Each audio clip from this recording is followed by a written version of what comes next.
Today, we have Hans de Graaf. Yes, that's right, Hans de Graaf. If I can try to say that, I will. Anyway, Hans helps people just like you and me move from happiness and purpose and meaning to ultimate living and to live a life of significance. Does that sound familiar? Because that's also what I desire on this podcast for every one of our listeners. He's the founder of Brainfulness Institute. He focuses on three major topics: leadership, significance, and vitality. He's a serial entrepreneur. His current roles are a speaker, author, and mentor. And I'm so excited to have him here today to talk to us about his experience, about leadership, about making better decisions, and how to live a life of significance. Hans, welcome to the show. How are you? I'm very good, and I'm very happy to be here. Good. Well, I'm glad that you are here as well. And I couldn't have planned the intro any better because it ended right as we were going into the greeting. So, hey, that works. That's the universe. Right. Well, Hans, thank you so much for coming here. Now, just for our listeners are probably already trying to place your accent. So where are you from? I'm born, raised, and living and working in the Netherlands. That's that small country in Europe at the North Sea. I was born 54 years ago in 1966. Studied chemistry. My first job was a sales representative at a pharmaceutical company. Then I was promoted to head of the purchase department, but in 1995 I started my first company. I founded several, so you could call me a serial entrepreneur, mostly in information technology, ICT, but that evolved to online learning and interactive video until, and I will talk about that later, but until in 2015 I sold all my shares, started to present myself as a speaker on the brain and decision making, and that evolved to the concept of brainfulness. That's awesome. I love that word. So let's just jump right into it. You know, when we were talking previously, I was just really ecstatic about the topics that you had. And so to kick us off with, just kind of describe a little bit more about what brainfulness is. Well, for me, brainfulness in one sentence is that you use all features of your brain, and not only the parts, the features that are triggered by the environment, the situation your brain is in. So our brains have lots of biases and prejudices, but I think you can consciously decide to mitigate them and make better use of your brain, because every now and then, for important things in life, you have to go out of that autopilot. Yeah. So I'm often asked, Evan, how does brainfulness compare to mindfulness? Well, from my position, you need to have a brain before you have a mind. Of course, that's a philosophical discussion, and I love to. What came first, the brain or the mind? Yeah, the chicken and the egg discussion. But for me, the mind, your spirit, your inner thoughts are coming from, your brain, your neural connections, doing things, to say it simply. But where mindfulness focuses on being in the present and let thoughts come and non-judgmental, I think your brain is far more capable of also integrating your past and your thoughts of the future into the present. All your past experiences are stored and somehow play a role in your decisions you make today. And we call that intuition. Many people say, I decide on intuition. Well, basically, it's your past experiences transcoded into things that you've learned to be important. On the other hand, your brain has, I think, in the world, the unique possibility to imagine things not only imagine things, but imagine things about future events. You can work out scenarios in your head. So your intuition, your past, your imagination, your future, those two come together in the present. And the present is the only time where you can basically change your life and take action. But then I think you have to make a good use of your brain. And Evan, what's interesting, when I started speaking about the brain, I called myself the brain tweaker. and I think that word tweak is exactly covering what I want to tell. Other things I was thinking about was the brain whisperer, the brain enhancer, that kind of words. But tweaking is a term coming from, computer technology. Basically, you have a computer, and when you tweak it, then you're going to adjust the settings to make something that is already good a little bit better. Not double better or something, but just a little better. So plus 10%, let's say. So the word tweaking for me is basically central because, once again, I think the brain is the most impressive thing. That's not a good word, but I think what you mean. In the universe, it's so complex, and I believe that we're only at the beginning of the journey of knowing how our brain exactly works. So how do we develop mindfulness and brainfulness? Like all right, Evan, I want to get better at making decisions and my cognitive ability.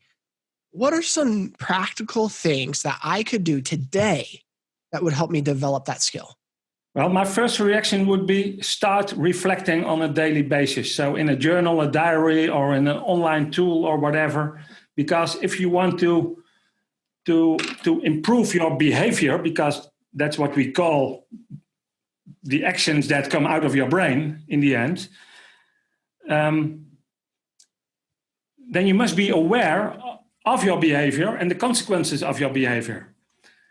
For me, I try to reflect on my values because I think they are the source of everything that follows. For me, values are an important source of feelings, an important source of emotions. So when you decide on feelings, on intuitions, on gut feeling, that kind of things, I think it's important to know where those feelings come from. And I think there are other sources, but a main source of your emotions are your values. So when a value is under attack, then you can become fearful or angry or whatever. So I would say reflect, but an important part of reflection is questioning yourself. Why did I say that? Why did I do that? And of course, the question, how can I do better next time? So just on a daily basis, being aware of your behavior. So take a few minutes, doesn't have to take a half an hour or something, just a few minutes. Then I think you're going to see improvements just because you put in the energy to improve. That makes a lot of sense, actually, because when you look at your past, when you meditate on or reflect on the things, then that helps you in the moments when you want to become more mindfulness, like you were talking about earlier. If you want to change things in the future or make decisions, you're often going off of things from the past. Well, if you have that skill of reflecting, it makes it easier for you to make decisions in the present. Yeah. And what you see, Evan, is that in mindfulness, you have the body scan. Are you familiar with that? It's about 3 minutes, normally meditation, and then you put your attention on all body parts. Okay. So in Brainfulness, I've developed the brain scan. And the brain scan also takes about 3 minutes. So when you are in front of a difficult decision, I teach people to ask questions to the different parts of your brain. Okay, let's practice this. Let's do this. Okay. I have a difficult decision or difficult decisions. Maybe not. Let's go for it. Yeah. Well, and you have a feeling about that. You feel fearful or excited, or because normally in decisions you have several options, and you are most commonly your gut feeling is maybe pointing the other way than your rationality is saying. So in that kind of situations, I would say question your brain. So where do those feelings come from? And once again, I think many times the answer is it comes from a value you hold. That different brain levels I'm talking about. I've developed a brain model. So this is also recorded in video, I think. Yes, it is. I don't know if it's... Yeah, it's showing up. So you're holding up a picture of a brain with lines, basically, schematics with dots. And those dots are colored. So for me, the brain has 5 levels. The first level is the indispensable brain. That are the gray dots here in the model. Indispensable in a way that it makes sure that your heart beats. It makes sure that your chest moves to breathe. In short, if that part of your brain isn't working, you're no longer part of us. So it's indispensable.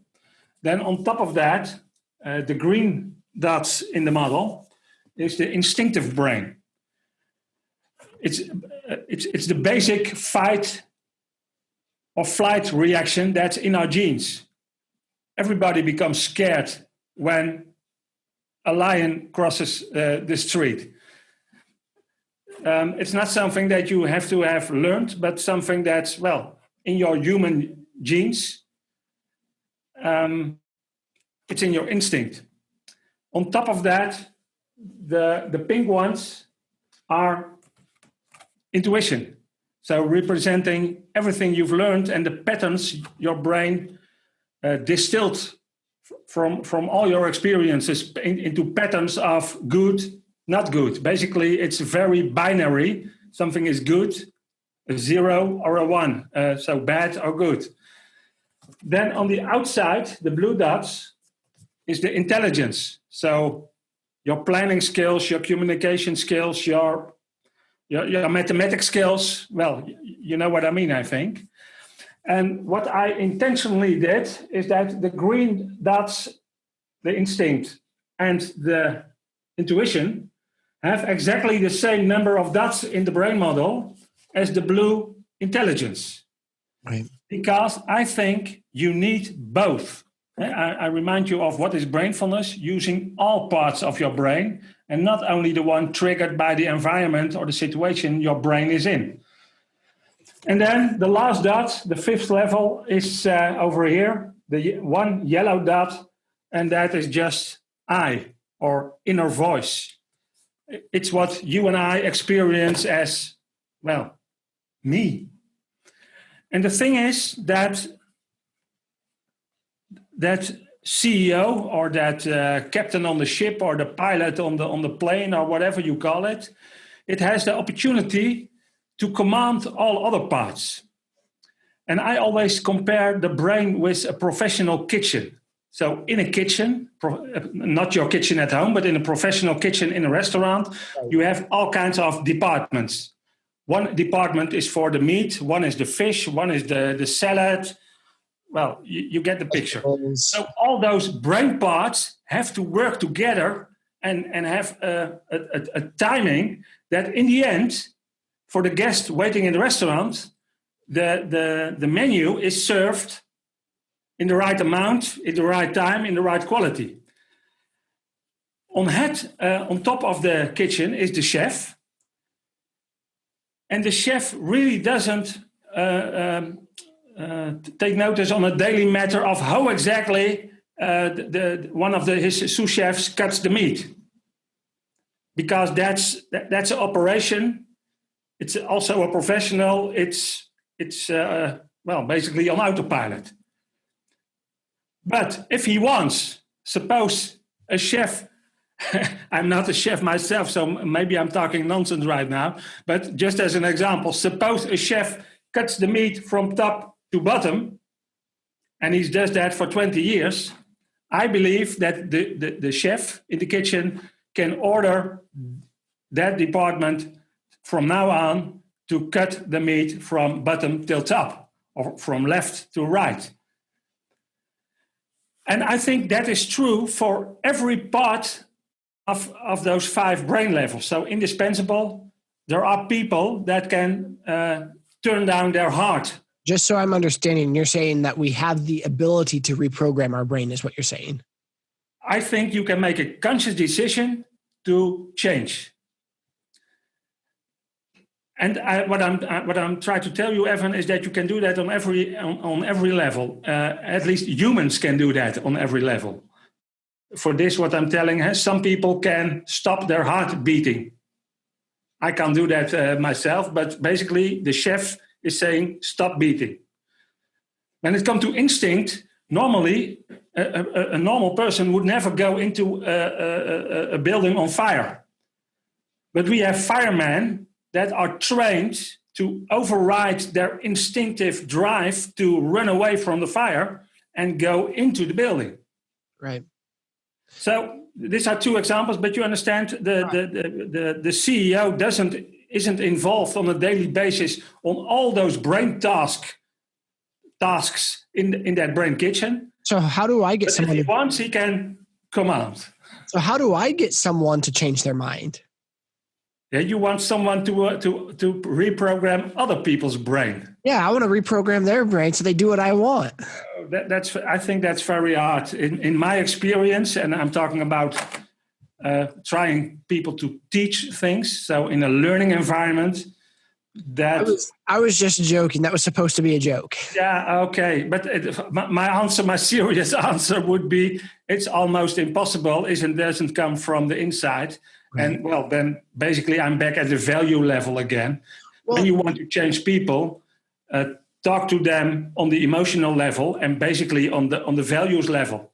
Just connect with what you want them to do or to change to something that they hold important, not what you hold important.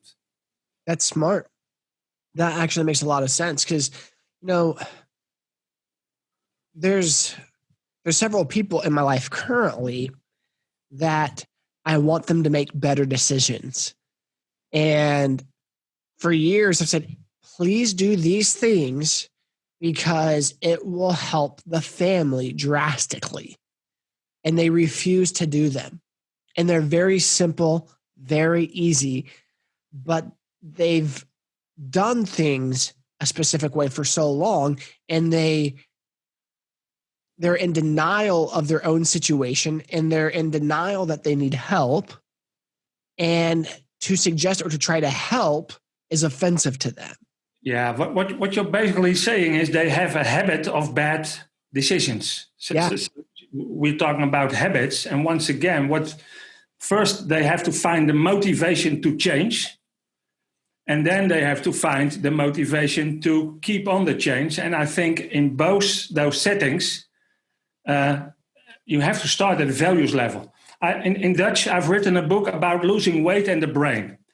And we also coached people, especially men. And my experience in short is when you ask someone, you can do that right now on the street, why do you want to lose weight? Then not 9 out of 10, not 95 out of 100, but I think 98 out of 100 say for my health. Right. Then there's one that's to fit in that jeans from 10 years ago again, and there's one with another reason. But the thing is, for my health is such a general answer, it's not going to help you, that reason, when that burger or pie or chocolate or ice cream or whatever you like is teasing you. Right. Because it's not specific to you. And maybe you've heard of it, Evan. What we did is using the 5 times why method. So what is that? Well, when someone answers, for my health, then why is health important to you? And then you get an answer, and then you can ask why again. And it's called the 5 times why method, but it can also be 7 times or just 3 times. 5 isn't fixed, because I think you have to question that person with whys until they start using emotional words. For example, in the weight loss case, that's what someone says. Let's do this. So why? Because I'm so ashamed of my weight that when I enter a plane, I see everybody literally think, oh my, I hope that person is gonna sit next to me. So shame is, of course, an emotional word, and then you. Let's actually do this, because this is something that I'm currently working on. I lost 40 pounds last year. I've gained maybe about 30 of that back. I yo-yoed really quick, and so let's dive into that, because right now I'm in this process of really working out hard, but I'm struggling with consistency and getting up super early to do that. And so I'm doing it, just not, I'm doing it once or twice a week versus 4 or 5 times a week, So why do you want to lose that 30 pound again, Evan? All right, here's the generic answer. Because I do want better health. And what in health is important to you? Why do you want better health? Because we have pills. When you get sick, you can have pills, and you're enjoying the food now. So why is health important? Because I want to feel good in my body. I don't want specific foods to have specific reactions. I don't want to feel sick, and I don't want my body to hurt. Yeah, but why are those feelings of feeling good and not being sick of part of feeling good? Why is that so important? I know lots of people with a serious disease that are maybe not feeling 100% good, but they manage. Why is it so important to you? Huh. This is where it starts to get hard. Is there some fear? Are you? For me, I'm afraid. I'm afraid of doctors. I'm so afraid of doctors. No, I'm not afraid of doctors. Well, maybe I'm a little afraid of doctors. I don't think I am. I think for me, like I want freedom. I want the freedom that health brings. Okay, interesting. You make an interesting connection. Health is freedom. I think that's true. But once again, freedom. Why is freedom so important? Because the freedom I think you're talking about is about freedom of movement, freedom of timing, so that you don't have to go to bed early because of a disease you get in the future. But why is freedom so important? Because with some restrictions, you can still feel good. Because I also want control. Yeah, and you know the next question already. Why is control then so important? Because the whole world is already controlled. What does your personal control add to that?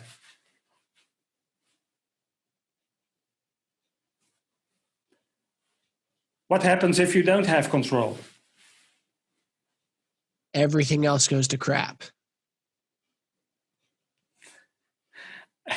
And why is that bad? Then we can start all over again as a race, or as humankind, or as a planet. Right. Well, because I want control, because I don't want to be affected by poor health. I don't want to be affected by not feeling well. I don't want to be affected by not being able to travel. I want control over my life, over my destiny, over my habits. And when you don't feel control, how do you feel then? And when you're in a situation of powerlessness, no, not powerlessness, a situation of feeling powerless, how would that make you feel? Hopeless and no peace. So by you, in the end, you want to lose weight because you want to prevent that feelingless of powerless hopelessness. Yeah. So losing weight is basically giving you hope. Hope and peace. Hope and peace. Health, because that also brings health. Hope. I mean, granted, there's people that are really healthy that have also been sick, but I think in my mind, I equate being in good health with peace. Hope is, of course, something future-oriented. Peace is more Present. Also in the present. At least we got a little bit more specific than just for my health. But I didn't hear emotional words yet. Well, let's keep going. I mean, we can. We're onto something here. You know. Yeah. What happens when you don't have hope? You go into despair, and when I've been in despair in times of my life, I haven't been motivated. I haven't done anything. I haven't accomplished. It's miserable. Yeah, it's you're saying I've been in despair. Despair is, I think, on the emotional level. So, are you telling me that in your brain you have, in your intuition, a bad experience with despair, and that by losing weight you want to prevent from happening that situation again? In the terms of in the realm of health, yes. I mean, because could it help then for you to visualize? So, what do you like? Chocolate, cookies, chips? I'm a big sweets guy, and I like food in general. So I can overeat and then also do a lot of sweets. So suppose you already have a bag of sweets and you are about to put one in your mouth. So instead of thinking, I shouldn't do that for my health, now you can think, if I do that, I might have that same feeling of despair again. That's in the future. And then you can imagine, I don't know what situation you're in, but by visualizing, seeing yourself maybe but there is that feeling of guilt when you don't. When you do overindulge or you don't do well on a day, there's that feeling of guilt that creeps in, and that feels like despair. So you want to prevent guilt, but you don't feel guilty when you eat? Sometimes. The thing is, Evan, we are now talking about the starting point, the motivation to start and to visualize for your difficult moments. But when I connect this to what we were talking before about brainfulness, right. So how can you use all features of your brain to lose weight?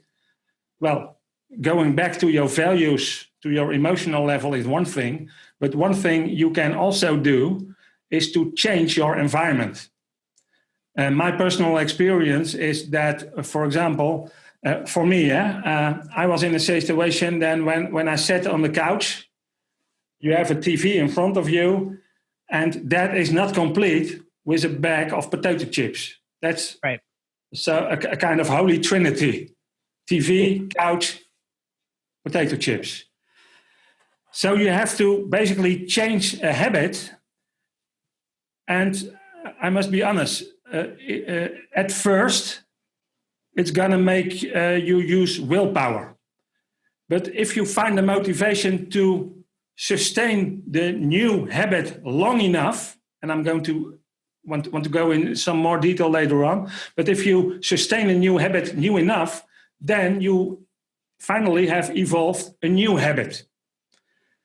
So for me, it starts with not buying the things you are seduced by. So in my case, the potato chips, the cookies, the ice cream, the candies. So I have a long list of things I like. So don't buy them in the first place. If you have them in your house, at least put them in a place where your brain is not triggered and by seeing them, because your brain is very attracted to food pictures. Mm-hmm. All the centuries before us, it has been the way that when you saw food or smell food, then it was also automatically so that sometime later you could eat that food. There were no pictures of food. So your brain cannot easily make or discriminate between real food and pictures of food. And well, you see the billboards in the stations and along the highway of that nice hamburgers. If you're interested, you should have a look how they make those pictures and how to make those videos. But the lettuce on those burgers is so green, and the tomato is so red, and the bacon is so sparkling. Basically, it is nothing compared to the burger you get when you actually go to, I'll do not mention name, but one of the fast food chains. When you compare the burger you get and the burger on the advertisement, two different things. Right.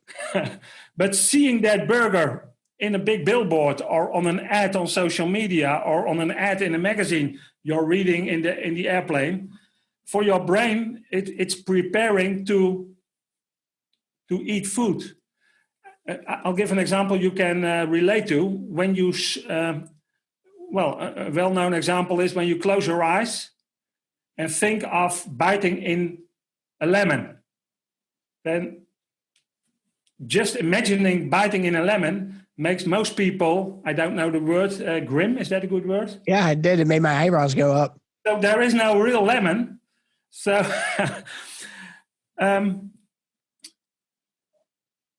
the last thing I wanted to tell about weight loss is that you must understand that, once again, all people before us, it was a good thing when you stored fat in the winter when there was less food, and that you ate more in the summer just to store fat for the next winter.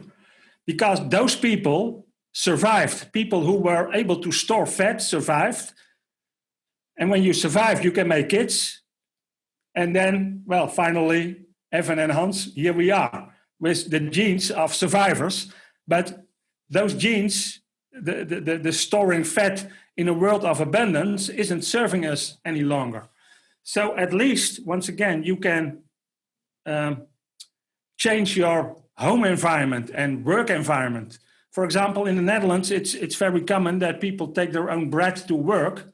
And I coached a female, she said, well, I go to work and then I put my lunch on my desk.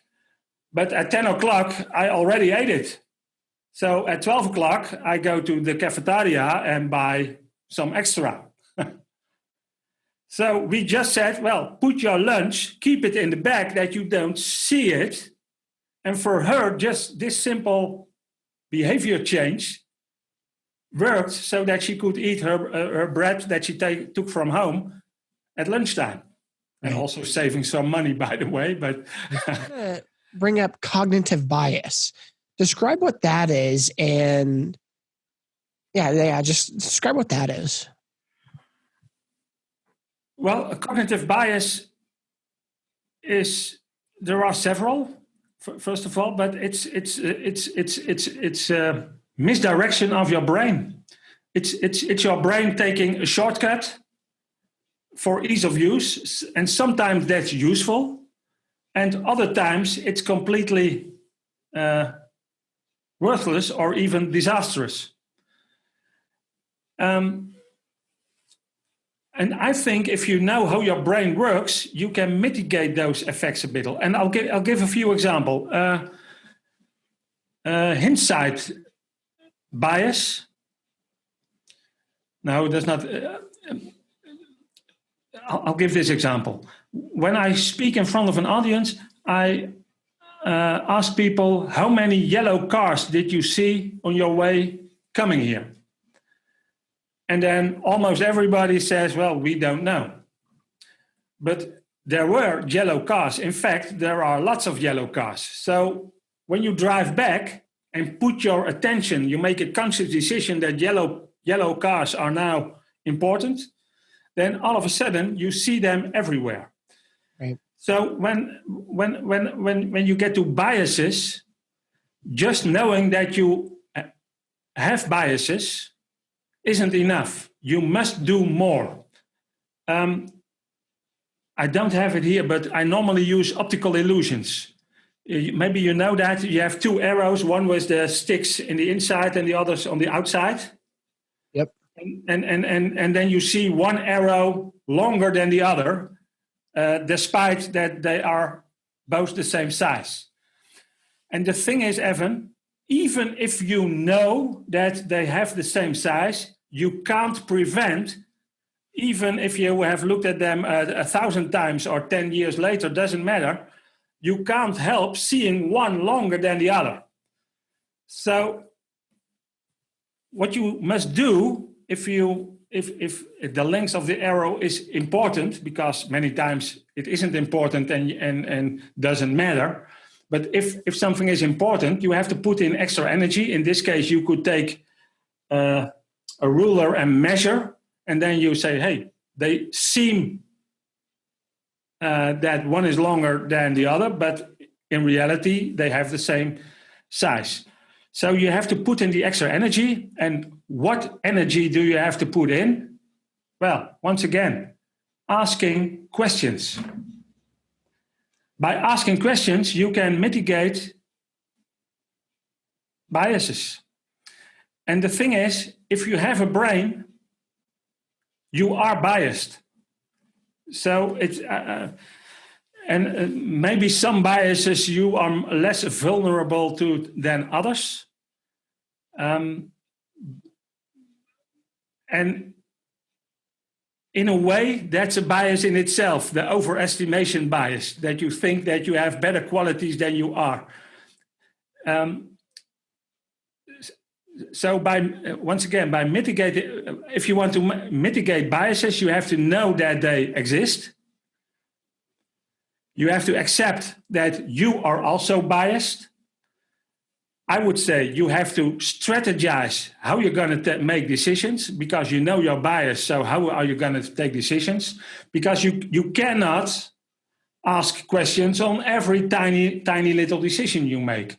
So you have to make, how do you say that? A conscious decision in what situations am I going to put in that extra energy? Well, once again, that extra energy is questioning. And if you have little time, then I would say ask at least yourself or your customer or your partner, ask at least one question, and that is, how do you know that what you are thinking is actually true? Because we so easily believe our own thoughts, and at a certain point can no longer imagine that we are wrong, that we don't even ask the question any longer. And today, in 2021, we are also served, not by the Googles and the Facebooks in our world, because they serve you content they think you like, but in the end, you end up in an information bubble. So you see a continuous confirmation of what you already thought was reality. And that's basically strengthened by the information those parties put in front of you. So my advice to the listeners and to you, Evan, is always question reality. That's good. I've made in my keynote, I have, do you want better decisions? Just ask. And ask is with a Q, stands for accept that you are biased, strategize your decisions, and question as not as a noun, but as a verb. So you have to put in the energy to do the questioning. And well, once again, reflecting is a good thing on that. Right. But Evan, you already mentioned it when it came to your family. You were also talking about good decisions. Yeah. What do you think is a good decision? When is a decision good and when is it bad, in your opinion? Well, I don't want to get into specific details of the current situation we're in, just because it involves other people who are more private than I am. No, but in general, what is a good decision? How can I recognize a good decision? I would say that you'd have to base it off of your core values, because yeah, I mean, because there's something that I've learned called outcome bias, and that oftentimes we make our decision based off, we make our understanding of whether it was a good decision or not based off of the outcome. But really, that's, like we said, outcome bias. But it really has to come back to your core motivators of why you made the decision. So for me, does it bring me peace? Does it have character and integrity? Does it give me freedom? Those are three of my 5 core things that I really hold dear to me. And ironically, those were the same things that surfaced when I was talking about losing weight. And so a good decision to me is if those things are in alignment when I say yay or nay, or how I proceed with what it is. I've talked to many people about decision making, and I must say many people confuse a good outcome with a good decision. So when the outcome is good, people say, well, that was a good decision. And then I always say, well, when you go to the casino and put $1,000 on one number, let's say number 15, the wheel is turning and hooray, it's number 15. You've won, I think, $35,000 plus the 1,000. So you get $60,000 back. But was that a good decision? I would say no, because you had a 99 point something chance of losing $1,000. So a good outcome isn't automatically a good decision. You can have a good decision-making process and a bad outcome, but does that make it a bad decision? So for me, Evan, a good decision is when there was a good decision-making process. And a good decision-making process is what we just talked about, that you did some things, questioning, to prevent biases, to make the best possible decision of the best decision possible. Right. But I also like what you're telling about the values. I was curious. You were talking about 5 values. Is that a coincidence? Because I also have 5 top values defined. So why 5? Well, so here, I'm going to pull this over. I actually had a guest on one of my podcasts, and he wrote a book called The Black Sheep, and he talks about your 5 values, and he had a test and whatnot. And so I actually went through his test, and the values that were really important to me was integrity, inner peace, impact, prosperity, and self-awareness. Okay. Do you also have a definition of those terms, what they exactly mean to you? I don't. Because the thing is... I have an idea of what they mean to me, but yeah, I have not went and defined them further. Yeah, but when I talk about reflecting on your values, then the first step is that you define what you exactly mean with that. Let's say we're talking about honesty. Just an example. For some people, not giving all information, so keeping information behind, is not lying. For other people, it is. So you can have the same value, but a complete other definition. Another example is fairness. I've spoken to people that say, well, when a cashier in a shop gives you, let's say, $20 too much change. You buy something and you get money back, but it's $20 too much. Do you say, sorry, you're making a mistake. Here's your $20 back. Then some people say, always. Some people say, like in the Monopoly game, so that's a mistake of the shopkeeper, my win. But other people say, well, if it's a small business owner, I do. But if it's a large supermarket chain, I don't. They have money enough. Yeah. So what I take it, I'm really glad you're bringing this up, because what I do is that's circumstantial. Small business owner versus big business owner. But it's not about the circumstances. It's about who I am. Am I the type of person that will or won't be honest if someone made a mistake and more money was given to me back. So here's a perfect example of how far I take this, because I'm always the person that will give the money back. Like, hey, here's a mistake. There was one time I almost took it only because I've told them 3 times they made a mistake and they refused to believe me. And so I was like, hey, I'm giving you one more chance to believe me. You made a mistake. You charged me too little. This order isn't supposed to be $40. It's supposed to be $400. And she's like, no, it's not supposed to be. I was like, no, trust me. What I'm buying is $400. And so they finally realized they made the mistake, and then I paid the $400. But so yesterday I was in the grocery store and I was checking out onions, and I didn't realize they were weighted. And so I had 2 onions in the bag on the scale while I scanned 1 onion. But when I scanned it, it weighed the 2. But it didn't weigh the 1 in my hand. But I thought I was just scanning. And so what I did is I had to call the clerk over. I was like, hey, you need to delete these onions. I need to put it back on the scale and re-scan it because it only weighed 2 versus 3.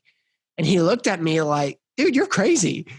And I was like, no, but I can't do this because it's not right. But here's the other thing too, Hans. I had a very similar situation where I've been wanting a new guitar. And so I felt like God told me to pick up the guitar again, start playing and singing. And I said, all right, God, well, I want you to get me the guitar. I want a nice one. And 4 weeks goes by, and every weekend I went out looking for a guitar, just finding what I liked. Well, 5th week rolls around, and there's a guy who's selling the exact same style of guitar that I want on Facebook. He's selling it for $1,000, $300 less than market value. And so I go there, I play it, I like it. And even though I somehow wanted God to give me the guitar miraculously, I also believed enough that he wanted me to do it. So I decided I'd pay for it. He came down to $900. I wanted it for $800. So long story short, I said, hey, flip a quarter. If you get it on heads, let me phrase that. You flip a quarter, you call it, you get it right, I'll pay you the $1,000. You get it wrong, I get it for $800. He looked at me in my eyes. He said, give me your word.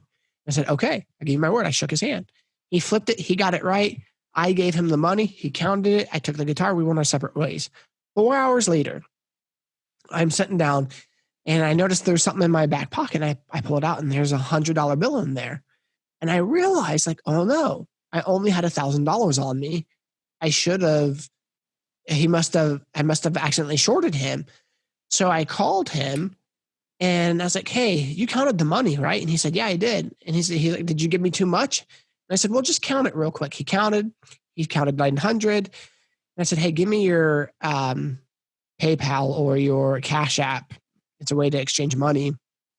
And so he texted it to me, and then he immediately texted, hey man, no worries. I said 900 would be fine. I said, hey, I appreciate that, but you asked me to give you my word, and I did, and I shook your hand. And so I sent him the $100. 2 minutes later, he finds me on Facebook, friends me, and then 40 minutes later, I get a text message from him saying, hey, I watched your sermon on Facebook, and it really meant something to me. And I just want you to know that I really believe in what you're doing, and I want this guitar to be a part of what you're doing. So I sent you the $1,000 back, and I want you to keep the guitar for free. That's an amazing story, Adam. Yeah. But what I hear when you're saying, when you're talking, is that when you reflect on your values on a daily basis, and digesting a story like that basically every day you get a better definition what that value actually means in terms of your behavior. And the thing is that, we meet each other, and I said, well, I'm Hans de Graaf, blah, blah, blah, and honesty is so important to me. Then when you don't put in the energy of questioning, then it could happen that your brain projects your definition of honesty on me. So when I say I'm honest, then you put your definition of that on me. But because I have another definition, then when we work together for a few months, then you're going to see all kinds of things from me that do not fit your definition of honesty, but do fit my definition. And when you're not aware of that, we could get into conflict. Right. Because we think we have the same values, but we have different definition. That's good. About the values and reflecting, what I did is for me, the diamonds are a good metaphor for values. So diamonds are very precious, they're very rare. And when you have a diamond, at least in the movies, you want to put it in a ring and show it to the world. Another thing about diamonds is that you need a diamond to cut a diamond. So when you think, well, let's keep to the honesty example again, that you can basically cut your honesty diamond value by being in contact with other people that have that same value in their top 5. But what I find very helping for me is to make my values visible. Ooh, that's cool. So I have a wooden block over here with 5 diamonds, brilliant cuts, so brilliance. And each of them is engraved with my values. So freedom is number 1 for me, learning, integrity, enthusiasm, and creativity. And it's my goal, Evan, to get something like this on every table in every boardroom in the world. How do I get maybe not in every boardroom, but also in every meeting room, and that everyone in the company is allowed to ask questions about those nice set of values on that website page, to say, well, that decision we're going to make, how does that reflect to this value? And if we don't do that, it would be, beneficial, for example, for this value. So to take values into the decision making, not once in a year when you make strategic plans or the website needs an update, but on a daily basis, become literally a valuable company.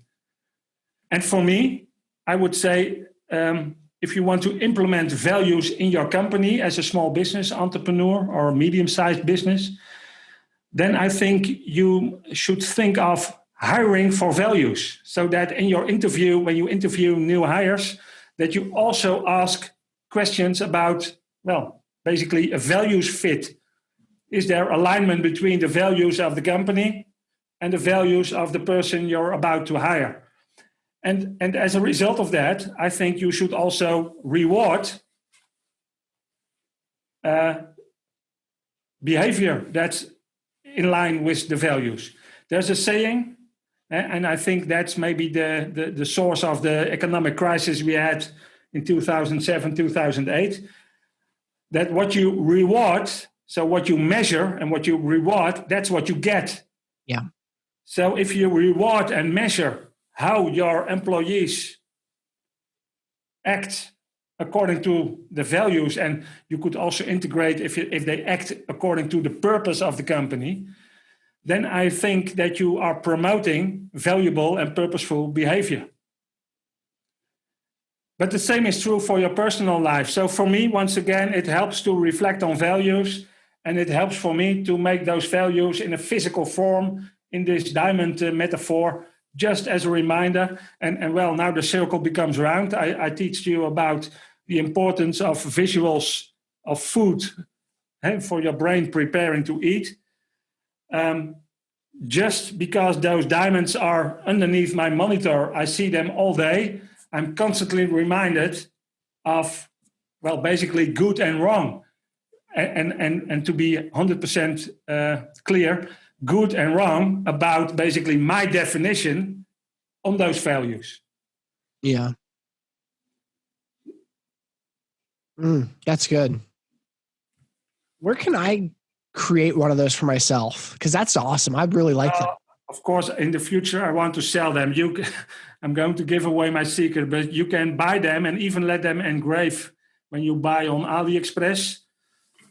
And this is just a piece of wood I painted, and then I ordered, I don't know if you can see it. Here's my purpose on the front. So the values are in the box.